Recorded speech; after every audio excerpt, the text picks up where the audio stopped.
ధర్మబోధ పాఠం నుండి 10వ అధ్యాయాన్ని తెలుసుకున్నాం. మరి ఈ పద్యంలో జరిగిన సారాంశం ఏంటి, సత్యవాక్యం యొక్క విలువ ఏంటి అనే విషయాన్ని మనకు కన్నయ్యకు క్లియర్గా తెలియజేయడం జరిగింది. ఇది 11వ శతాబ్దంలో కన్నయ్య రాసినాడు. మరి ఈ యొక్క పద్యంలో సారాంశం ఏమంటే, ఈ పద్యాన్ని చదివి తర్వాత దీన్ని ఒక భావాన్ని తెలియజేయడం.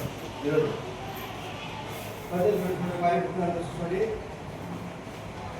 ఇక్కడే మన బోర్డు ఉంది కదా, బోర్డు మీద కూర్చోండి అందరూ.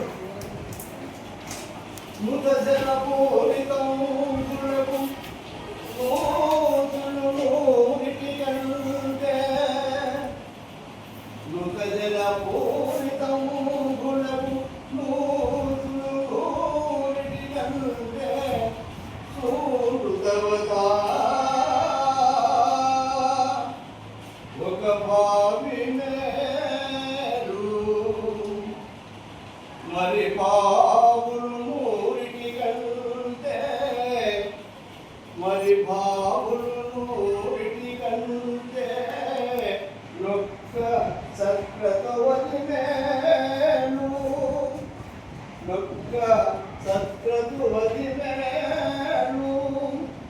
తత్క్రతు శతమున కంటే సుతుడు మేలు, తత్క్రతు శతమున కంటే సుతుడు మేలు.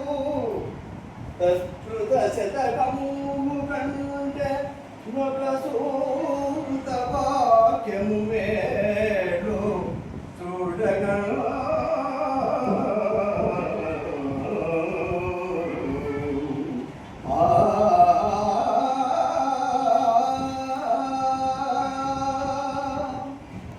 మరి దీని యొక్క భావం చూస్తుంటే, నూతజల పూరితంపులకు నూతులు నూరుటి కంటే, మనము తాగే మనిషి నీళ్ళతో నిండినటువంటి బావులు నూరింటి కంటే.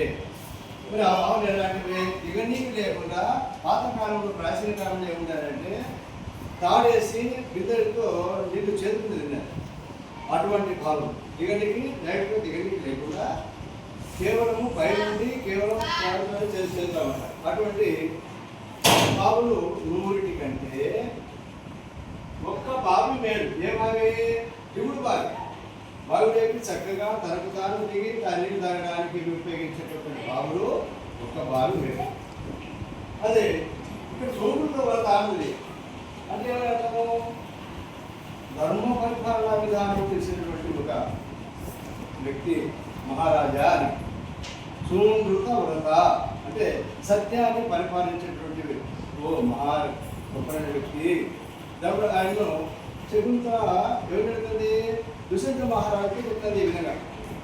అప్పుడు అంటే ఒక బాబు మేడు. మరి బాబులు నూరిటి కంటే, అటు దిగుడు బాబులు నూరిటి కంటే అంటే మనకు చక్కగా మనకు మనం నీళ్ళు దిగి నీళ్ళు తాగి సంతృప్తిగా బయటకు వచ్చేటువంటి బాబులు నూరిటి కంటే కూడా ఒక్క సత్కృతువది మేలు. ఒక యజ్ఞం వేరు, పూజ, యజ్ఞాలు చేస్తుంటారు, యాగాలు, ఇటువంటివి ఒకటి మేలు. 100 బావుల కంటే ఒక యజ్ఞం చేయడం కూడా మంచిదే అంటారు. మరి తత్కృతు శతమున కంటే, అటు యజ్ఞాలు 100 కంటే, శతంపు అంటే 100 అని అంటారు. అటువంటి 100 యజ్ఞాల కంటే తత్కృతు శతమున కంటే సుతుడు మేలు. 100 యజ్ఞాలు చేసేదానికంటే ఒక కుమారుడు మేలు. సుతుడు అంటే కుమారుడు. ఎందుకు? మనం చనిపోయిన తర్వాత కూడా మనకు సంబంధించినటువంటి పూజలు పురస్కారం చేస్తుంటారు కాబట్టి సంవత్సరానికి ఒక మనకు సంవత్సరాలు చేస్తాడు. మన వంశ పారంపర్యం జరుగుతుంది, మన గుర్తుంటాయనే ఉద్దేశంతో సుతుడు పేరు అని అంటారు. అటువంటి తత్కృత శతకము కంటే అట్టి కుమారుడు నూరుటి కంటే లోకసూనుత వాక్యము మేలు. సూనుత వాక్యం అంటే సత్యవాక్యం.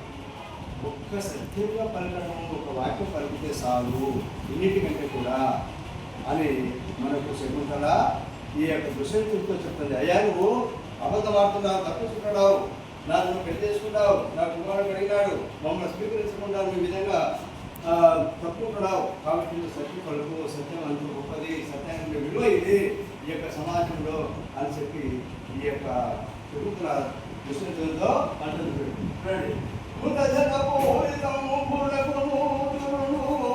కంటే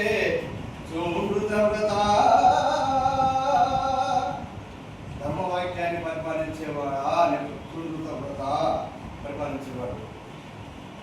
ఒక భావి మేలు మరి భావులు కంటే ఒక్క సత్యతు అది మేలు. సత్యతు శతమున కంటే సుతుడు మేలు. ప్రస్తుత శతకంబు కంటే అటువంటి 100 కుమారుడు కంటే ఒక సూనుత వాక్యము మేలు. చూడగను మనం బాగా చూడగలంటే, మనం బాగా పరికించి చూసినట్లయితే, గమనించినట్లయితే, దీని విలువ తెచ్చుకున్నట్లయితే ఈ యొక్క